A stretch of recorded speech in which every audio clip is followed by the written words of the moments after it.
Iliri, ti ke qenë nga bashkëpunëtorët të Real më të ngushtë dhe më të afërt të Fatostanës. Unë kam pas fatin e madh që domethënë se ki parasysh një gjë që në moshën time, siç isha, të kesh mundësinë të këshilloj Fatosnano. Ti ishe këshilltari ti, ë? Po, isha mik, domethënë. Të këshilloj Fatosnano për gjëra që të bësh në jetë nuk është gjë. Sa vjeç ishe? Po, hajmë sa kam qenë 29, 30, 30. Shumë i ri, po ka domethënë kjo nuk ishte gjë e vogël domethënë.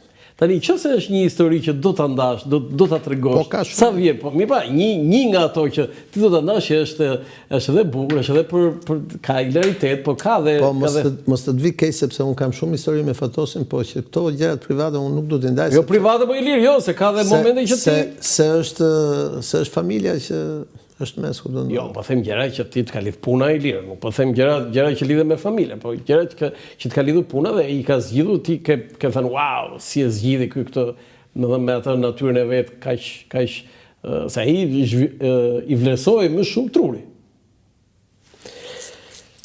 Do ta lëm për tjetër, duket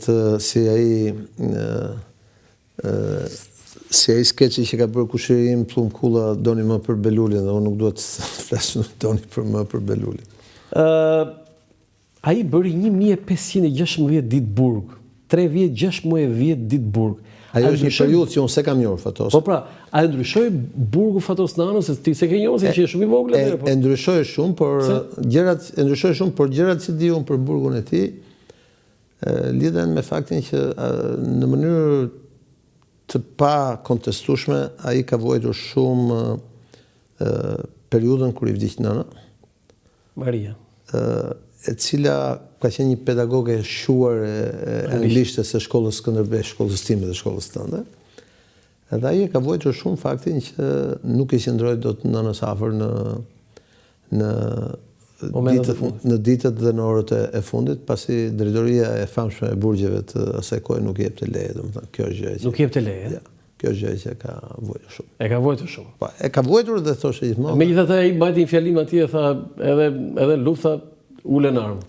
Po kjo pra ishte veçantia e tij, domethënë. Kjo ishte veçantia e tij, domethënë që madje i thash një herë unë një fjalë për Berisha, i thash po ti pse s'është kështu.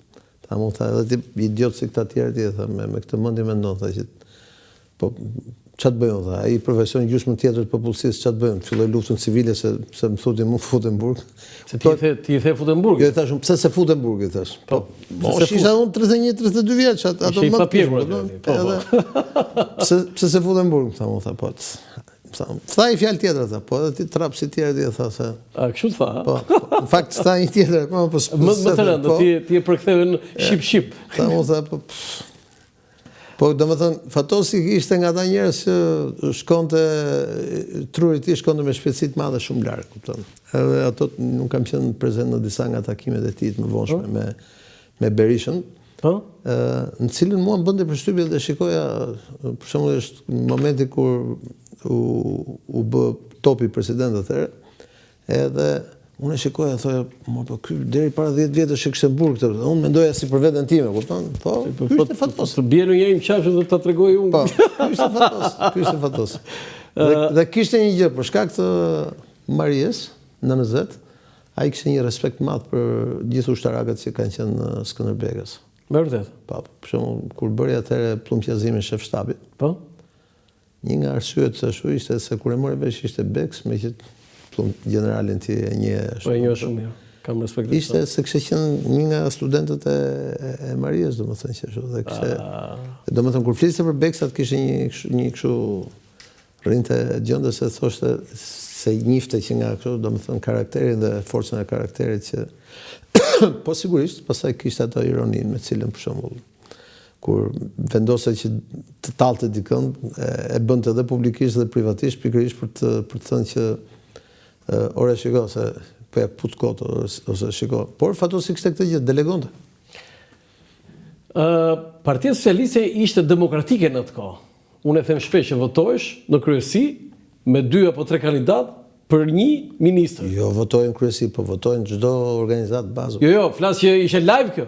Po votojnë çdo organizatë bazë. Po mirë, po kjo ishte live, se ajo organizatë bazë, hajta gjesh. Kur më kanë nxjerr, po votojmë, kur më kanë nxjerr kandidat për deputet më para 20 vjetësh, ai.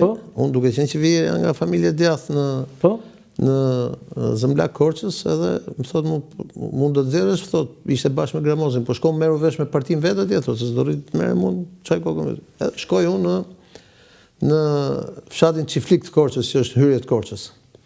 Edhe shkoj unë aty, ishte mbledhje e organizatës. Ku i kisha pa unë mbledhje e organizatës edhe futem unë aty, kur fillojnë ata.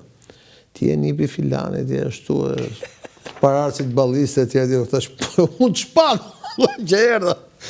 Dhe megjithatë, kishte debate, nuk është se kishte kështu që edhe fushata shkoi mirë. Unë atë fshat fitova për shembull një pjesë dhe ishte ky ishte nano, domethënë, kishte domethënë demokratizimi i partisë ishte në çdo qelis. Ka qenë deputeti të Pelenës, Kuçovës, Tiranës dhe Sarandës. Si ishin marrëdhëniet e nanos me këto qytete? Kudo ishte, si ki parasysh ai kudo që shkonin socialistët e adhuronin. Adhuronin, no? Po, sigurisht. Adhuronin, nuk ishte se fliste miti i tij, kupton, ai mundohet ishte. Jo, pse zgjodhi pikërisht këtë? Po varet se si ashtu, ai kishte për shembull në çdo rreth, çdo qark, sepse unë kam shëtit me Fatosin shumë kur ai ishte më as kryetar partie, po, edhe as kryeminist, madje një farë kohë as deputet. Edhe kudo që shkonte ai kishte njerëz që i njifte me emra mbi emra, ditë shtëpit, kishte histori me secilin nga ata, kupton, nuk ishte politika e asaj që bëhet sot online, bëj status Facebook ose bëj një tweet, domethënë ishte mënyrë tjetër të bërë politikë, ose kam gjë unë kundër kësaj sot.